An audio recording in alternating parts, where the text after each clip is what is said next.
Because the second point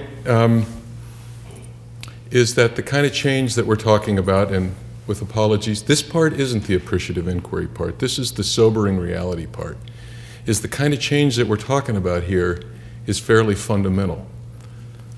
It's not going to just be okay, that the challenge that we face. Because when the fund got started, one of the first things we did is we went to a group of economists and said, how do you think about the health of an economy and how are we doing? And they went out and did this huge analysis, and you can get all the details on it if you want. I'm not going to go into all the details today, but they said at the top line, you can think about jobs and wages.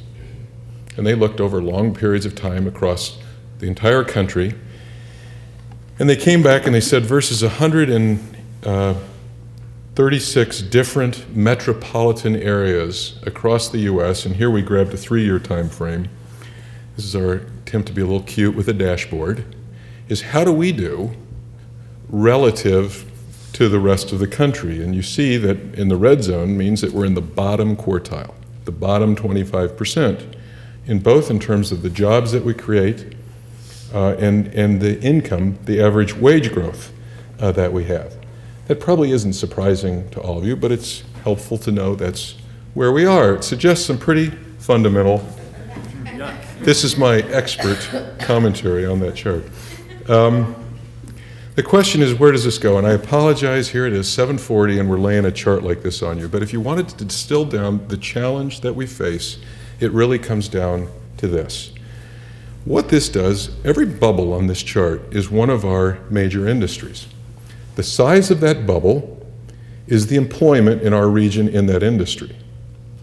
The position of the bubble is how that industry is doing. Up and down on the vertical axis is that industry growing relative to the national economy? So above the line it's growing faster than the economy, below the line slower.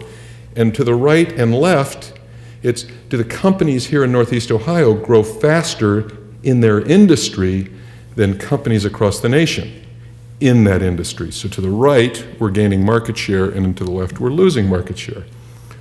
All that's a long-winded way of saying the bottom left is bad and the upper right is good.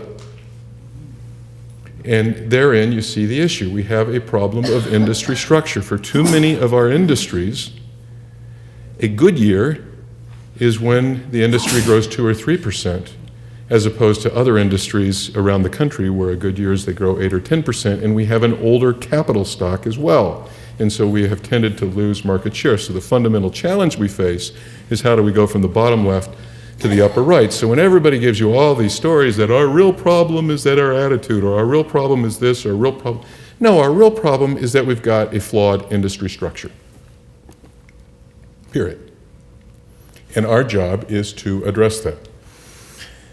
Just for a sense of what other places look like, you get a place like San Diego, well, they got all that medical stuff. And so they're getting a lot of lift from the industries that they're in. They're not particularly competitive. You get a place like Austin, which had a lot of capital investment in now industries that are not doing so well. And if you look at Austin going forward, they're in trouble. And then you get a place like Seattle, where one person gets their own bubble. I mean, that's Microsoft up there. And if you look out ahead, that sucker goes, so maybe what we need is, what's the Bill Gates strategy? How are we going to go find him? So in any case, it's also important to note that we're not alone. We took the bottom 30 markets in terms of employment growth and said, where are they? And we took the top 30 markets and we said, where are they? And it's pretty obvious then to see that the kinds of things we're facing, we're not that unique. It's something that affects a lot of the formerly industrial Midwest. But what intrigued us was that there do seem to be some places that are bucking the trend. You mentioned Minneapolis, Indianapolis, and Kansas City, and they're not top performers, but they're in the second quartile, and that ought to be something that we can aspire to. So, let me pause there, and without going 10 minutes or so, if we want to move bottom left, upper right, what are the things that you think are on the top list of things we need to do? Matt? Regional planning. Regional planning. Market our water. Market our water. PR, period. A little bit of PR, tell the story better. Economic development, Meaning, bringing in businesses that can provide the right kind of job. okay, business attraction. An educated workforce. Okay, train the workforce. Okay, so what you're pointing to here, by this round of ideas, there's a game we love to engage in here in Northeast Ohio. It's called the If Only We game. And it's where somebody has the answer to, if only we, and then you fill in the blanks for what your pet project is. Had a convention center, if only we could build this, if only we could do that. As if the answer is going to be there, but as you've indicated with your responses, there is no silver bullet. And when we turn to the economists, they said it's things like rates of innovation and commercialization. Those economies that have research that gets commercialized do better. It's the level of entrepreneurship that we have. That's where we got started in our work with the fund. Educational attainment. Importantly, inclusion, economic and racial inclusion, doesn't seem to be just good social policy. It appears to be associated with economic vibrancy. Inclusive communities perform better. And these legacy costs, the idea of planning, perhaps the most pervasive explanatory variable were these older communities with all their legacy issues of fragmentation and this sort of thing makes it tough. So that's idea number 2. Idea number 3, to get at the point you had raised, I'll assert that there's a lot of important what's we need to do, but probably as important or more important than that is the how. How we go about who gets to decide and how we're doing it.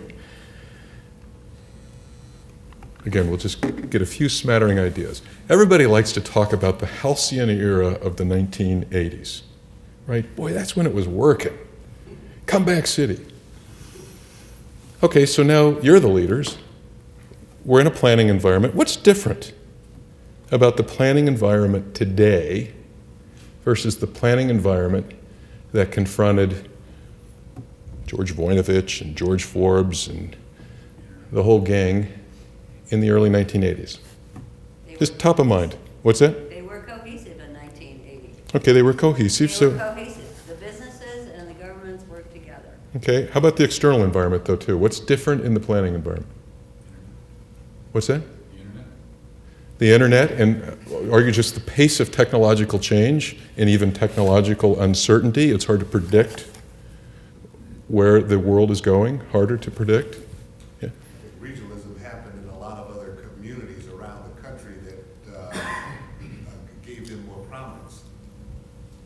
Yeah, so, or I might state it as power became diffused. If we look at the share of the economy that was controlled by the city of Cleveland versus the share of the economy that's outside of Cleveland, it's dramatic. And so being the mayor of Cleveland is a very different thing today than it was in 1980. He or she doesn't get to speak in the same way that he or she got to before.